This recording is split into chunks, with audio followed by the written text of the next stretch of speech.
কিছু আইনজীবী এসে আমার ক্যামেরা পার্সনকে বলছে, এই তুই আমাদের জমায়েতের ভিডিও করছিস। তার উপরে মারধর শুরু করে, আমার উপর চড়াও হয় ঘুরিয়ে। আমার এবার মোবাইল নিয়ে নিয়ে মানে ধরো একজন ওর কাছে দিচ্ছে, এর কাছে দিচ্ছে, মানে আমাকে নিয়ে পুরো হাসির খোরাক বানিয়ে মানে মেন্টালি আমাকে হ্যারেস করে। সে শিবম থেকে শুরু করে আমি, শফিকুল দা, মানব দা, শ্রদ্ধাশীল দা, কেউই আজকে সেফ নয় আমরা এই বাংলায়। তারা শাসক দলের গঠনমূলক সমালোচনা করে, শাসক দলের ভুলকে ভুল বলে, তাদের উপরে আক্রমণ নেওয়া আসে। কালকে আমরা যেমনটা দেখতে পেলাম, তোমার উপর রীতিমতন আক্রমণ হয়েছেই বলা যেতে পারে। আমরা যেমন জানি গণতন্ত্রের চতুর্থ স্তম্ভই হচ্ছে সাংবাদিকতা, সেই জায়গায় কোর্ট চত্বরে সাংবাদিকই সুরক্ষিত নয়। একদমই। দেখো, সত্যি কথা বলতে গণতন্ত্রের চতুর্থ স্তম্ভ আক্রান্ত। এই মুহূর্তে দাঁড়িয়ে আমরা যেখানে ইনসিডেন্ট কভার করতে যাই, সেখানে জানি আমাদেরকে আক্রান্ত হলেও হতে পারে। সেরকমই বাড়ির লোকও সেইভাবে মেন্টালি প্রিপেয়ার থাকে, কিন্তু আমাদেরকে এইভাবে আক্রান্ত হতে হবে আমি বুঝতে পারিনি। ব্রিগেডে তো তুমিও কভার করো, আমিও যাই, সবাই যাই, এরকম ভাবেই ক্যামেরা দিয়ে স্ট্যান্ড করে রাখো, যখন অন করার তখন অন করো। কিন্তু আমাদেরকে হঠাৎ করতে কালকে দেখি আইনজীবীদের জমায়েত শুরু হওয়ার পর সেখানে কিছু আইনজীবী এসে আমার ক্যামেরা পার্সনকে বলছে, এই তুই আমাদের জমায়েতের ভিডিও করছিস। তার উপরে মারধর শুরু করে, তার উপর পুরো চড়াও হয়। তাকে বাঁচাতে গেলে আমার উপর চড়াও হয় ঘুরিয়ে। আমার এবার মোবাইল নিয়ে নিয়ে মানে ধরো একজন ওর কাছে দিচ্ছে, এর কাছে দিচ্ছে, মানে আমাকে নিয়ে পুরো হাসির খোরাক বানিয়ে মানে মেন্টালি আমাকে হ্যারেস করেছে। মানে তারা কালো কোট পরিহিত, তাদেরকে জোরহাত করে বলা সত্ত্বেও তারা আমাদের কোনো কথা শোনেনি। আমাদের উপর নির্বিচারে তারা এইরকম হেনস্থা করতে থাকে। আমি কালকে রাতে হেয়ার স্ট্রিট থানায় এসেছিলাম, জানিয়েছি। আজকে এফআইআর কপিও দিয়েছে পুলিশ। কালকে দেখা যাক তারা কি ব্যবস্থা নেয়, সেই অনুযায়ী আমরা না হলে আদালতের দ্বারস্থ হব। দিদি, পুলিশের পূর্ণ সহযোগিতা পাচ্ছ?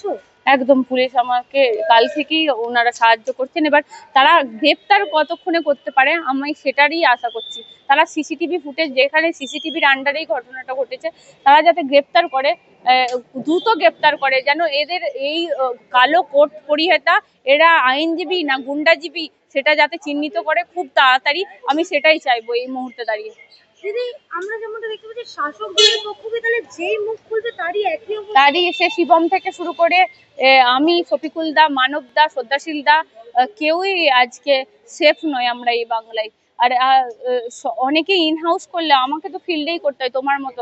আজকে যদি আমার মুখ এত পরিচিত হওয়ার পরেও আমাকে এই আক্রমণের শিকার হতে হয়, তাহলে তোমরা যখন নতুন ছেলে মেয়ে ক্যামেরা নিয়ে যাবে, তোমাদের উপর কি ধরনের আক্রমণ নেমে আসতে পারে। আজকে এই লড়াইটা আমি সবাইকে জোরহাত করে বলবো, পাশে থাকুন। আমার একার লড়াই নয়, আপনাদের সবার লড়াই, পুরো ফ্র্যাটার্নিটির লড়াই এইটা। যেভাবে আমার উপর আজকে হেনস্থা হয়েছে, যে একটা মোবাইল দিয়ে কি সাংবাদিকতা হতে পারে না, আজ তো ডিজিটাল মিডিয়া দেখিয়ে দিচ্ছে যে হ্যাঁ, একটা মোবাইল দিয়ে সাংবাদিকতা হতে পারে। তো সেখানে আমি বিপর্যস্ত, মানে মানসিকভাবে আমি খুবই ভেঙে পড়েছি, ট্রমাটাইজ আমিও।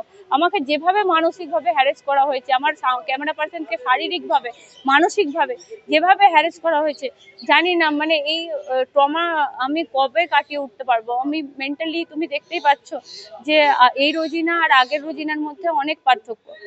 বাংলার প্রত্যেকটা মানুষকে বলবো এই মুহূর্তে আমার পাশে দাঁড়ান। আমার শুধু নয়, আমার মতো যারা সাংবাদিকতা করে তাদের প্রত্যেকের পাশে দাঁড়ান।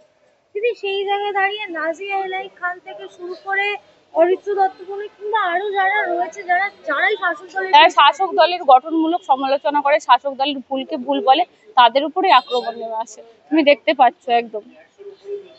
এর পিছনে কোনো রাজনৈতিক কিছু আছে বলে ওই যারা আইনজীবী তাদেরও নিশ্চয়ই প্রভাব আছে। রাজনৈতিক প্রভাব না থাকলে ঝট করে গায়ে হাত তোলা, দেখো মুখে কথা অনেক হতে পারে, কিন্তু গায়ে হাত তুলতে কখন তারা সাহস করতে পারে? তাদের পেছনে যদি প্রভাবশালীর হাত থাকে তবেই তো তারা গায়ে হাত তুলতে পারে, না হলে তো তারা গায়ে হাত তোলার মতো সাহস দেখাবে না। তাদের নিশ্চয়ই, তারা জানে আমরা আইনজীবী, আমাদেরকে কি করবে, আমাদেরকে কি করতে পারে।